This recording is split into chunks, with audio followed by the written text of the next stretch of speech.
Fala pessoal, tudo bom com vocês? Aqui é a Nostalgia, sejam todos bem-vindos a esse canal e hoje eu vim aqui com aquele vídeo sobre projetos cancelados e pilotos perdidos, mas dessa vez nós já estamos na parte 6, então olha só, quem diria que tantos projetos e pilotos brasileiros foram cancelados ou perdidos. Então, se você não conhece essa série de vídeos, caiu aqui de paraquedas, tem uma playlist no canal com todos os vídeos, então vai lá porque tem muita coisa interessante ainda. Mas antes, assista esse vídeo porque tem muita coisa interessante que ou se perdeu ou está engavetado.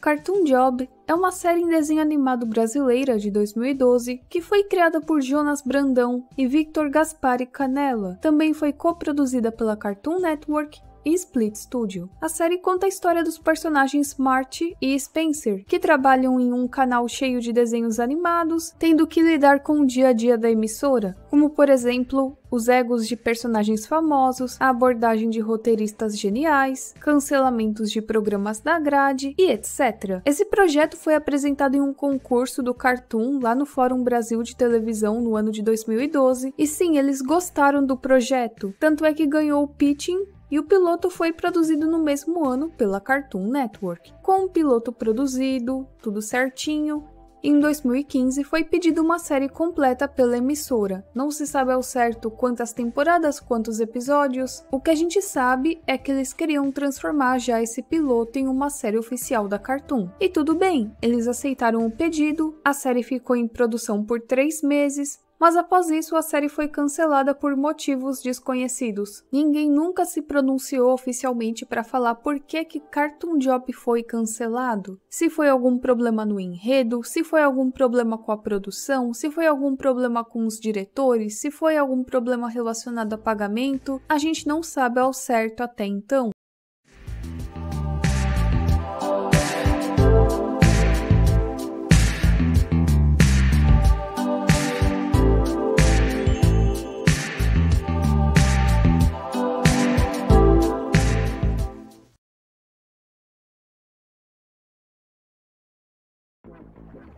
Eu já falei pra vocês do primeiro piloto perdido do Cocoricó, não é? Tem um vídeo já no canal explicando direitinho a história por trás pra vocês, mas aqui eu vou falar do segundo piloto do Cocoricó. A gente sabe que aquela versão do Cocoricó com os desenhos foi cancelada lá em meados de 2001. Em 2002, a Cultura decidiu renovar a grade infantil, tanto é que é nessa época que nós temos a estreia de Ilha Rá-Tim-Bum, mas eles também tinham como ideia trazer de volta um programa que eles tinham parado de produzir. E entre a decisão ficou ou o Cocoricó ou o X-Tudo, mas acabou que eles escolheram o Cocoricó. Dessa vez, o Fernando Gomes, que manipula o Júlio, foi escolhido para dirigir o programa. Ele queria deixar a coisa mais realista, porque até então, né, apareciam lá os personagens na frente e tudo mais, assistiam ao desenho, então ele queria algo diferente. E um dos planos era gravar tudo com uma única câmera. O Cocoricó era gravado com 4 câmeras diferentes, tudo para deixar parecer que era um teatro de fantoches, né? Só que o Fernando Gomes teve uma ideia de filmar tudo apenas com uma câmera. E a TV Cultura não gostou da ideia porque eu acho que isso ia dar um trabalhão para eles. Só que apesar disso, né, após algumas reuniões, eles chegaram em um consenso.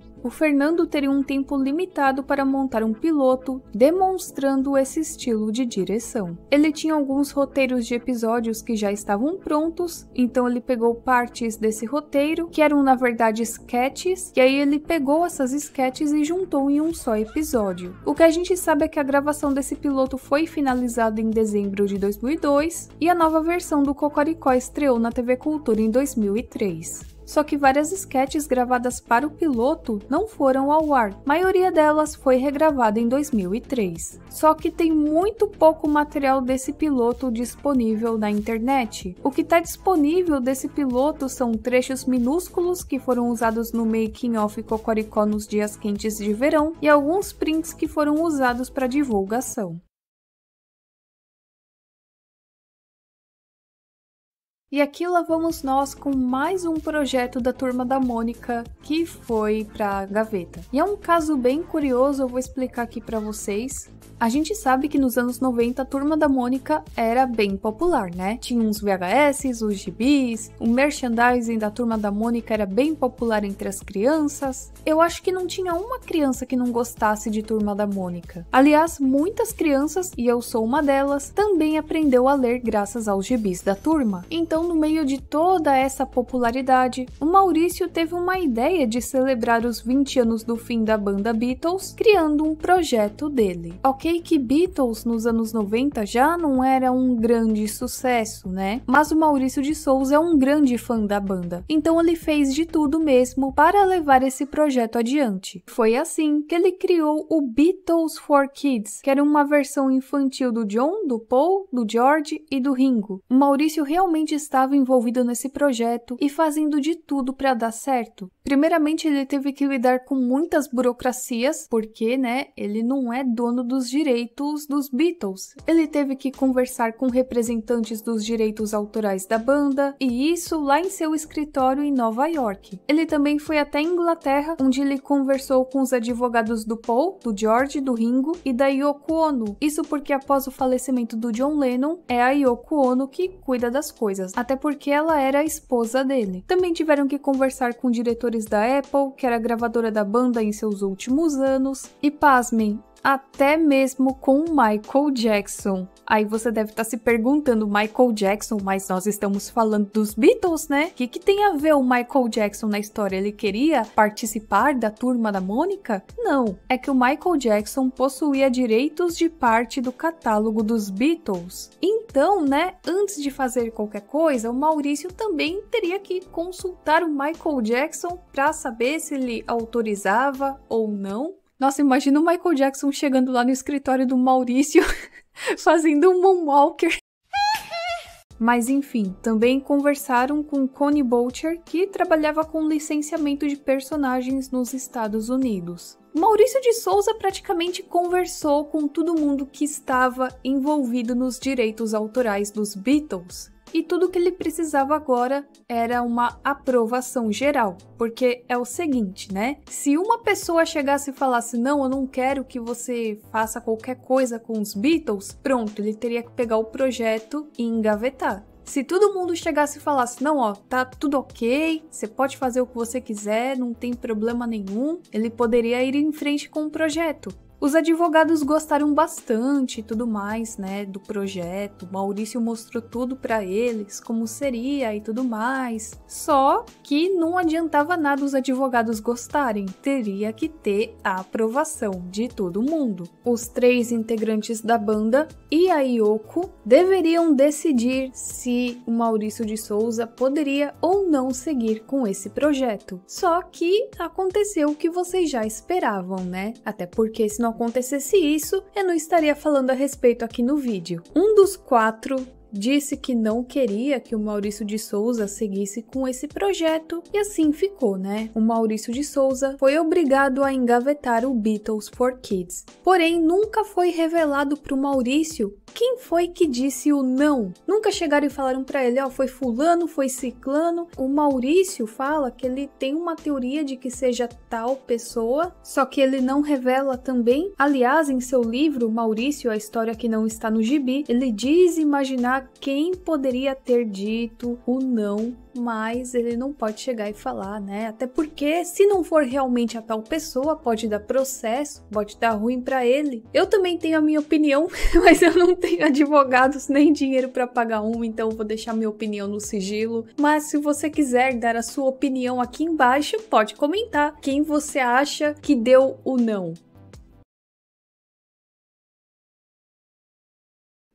X-Tudo foi um programa de televisão infantil produzido e exibido pela Cultura e apresentado por Gerson de Abreu e Marcelo Mansfield entre abril de 92 e novembro de 2002. Porém, antes do programa original, que a gente já conhece, foi feito um piloto do X-Tudo, para ver se daria certo e tudo mais, né? E esse piloto também era apresentado pelo Gerson e pelo Marcelo. Só que o boneco X, ele era um pouquinho diferente, ele tinha os olhos diferentes. Graças a Deus que mudou, eu acho que ficou bem mais bonitinha a versão original. Essa versão do piloto eu achei meio estranho. E nós não temos nenhuma filmagem desse piloto disponível. Nós não sabemos se a TV Cultura tem isso arquivado em algum lugar, ou se perderam os arquivos, ou se um dia vão disponibilizar do nada, igual aconteceu com o piloto do Gloob Gloob, que simplesmente jogaram lá o link pra gente, né? Tem vídeo no canal falando a respeito disso também. Bom, resumindo, a TV Cultura nunca chegou e se manifestou a respeito disso, falando se ela tem ainda esse piloto consigo ou não, mas para nós é como se fosse uma mídia perdida, né? Tudo que nós temos até então são 2 imagens em preto e branco. Uma das imagens foi colocada em uma matéria sobre a morte do Gerson de Abreu e a outra foi postada por Marcelo no Facebook lá em 2017. Gente, vocês já pensaram na possibilidade da TV Cultura fazer uma nova versão do Castelo Rá-Tim-Bum? Pois é, gente. Essa ideia foi discutida lá em 2017 pelos diretores da Cultura. Marcos Mendonça, que era o então presidente da Fundação Padre Anchieta, falou sobre o projeto e a principal dificuldade para implantá-lo. Evidentemente, o castelo é um produto que nós gostaríamos imensamente de voltar a produzir, temos todo o interesse, mas é uma produção extremamente cara e pode-se ter uma avaliação disso ou observar os detalhes, a riqueza. Se nós tivermos condições, recursos, voltaremos a produzir o Castelo Rá-Tim-Bum, mas a gente vive uma situação de extrema dificuldade financeira, numa crise. Nesse momento, a realização de uma nova versão é algo muito difícil de ser atingido. Então existe o projeto de criar uma nova versão do Castelo Rá-Tim-Bum, só que eles não podem ir para frente por conta dos gastos. Mas se não fosse isso, nós teríamos talvez uma nova versão de Castelo Rá-Tim-Bum. O que vocês acham disso? Vocês acham que daria certo? Que seria a mesma hype que teve nos anos 90? Se as crianças iriam se interessar? Olha, na minha sincera opinião, deixa do jeito que tá. Pra mim, Castelo Rá-Tim-Bum, Chaves e todas essas grandes produções não precisam de um remake, porque elas já são boas do jeito que são. E o Castelo Rá-Tim-Bum, na minha opinião, foi algo que investiram tanto dinheiro. Na época, foi investido cerca de 1,2 milhões de dólares. Isso é muito dinheiro, imagina isso lá nos anos 90. E pra mim, mesmo que seja algo de quase 30 anos atrás, Castelo Rá-Tim-Bum, pros dias de hoje, ainda tem um bom padrão, então não acho que seria necessário fazer um remake. É só pegar e colocar os episódios outra vez. Bom, gente, esse vídeo vai se encerrando por aqui, eu espero que vocês tenham gostado. Agora sim, se você chegou aqui de paraquedas, pode assistir todos os outros vídeos da série. Tem praticamente quase 1 hora ou até mais só de projetos cancelados e pilotos perdidos brasileiros, só coisa do Brasil, porque a gente sempre vê projetos cancelados da gringa, de outros países, e aqui eu quis focar no nosso Brasil. Eu espero que vocês tenham gostado, a gente se vê na próxima e tchau, tchau!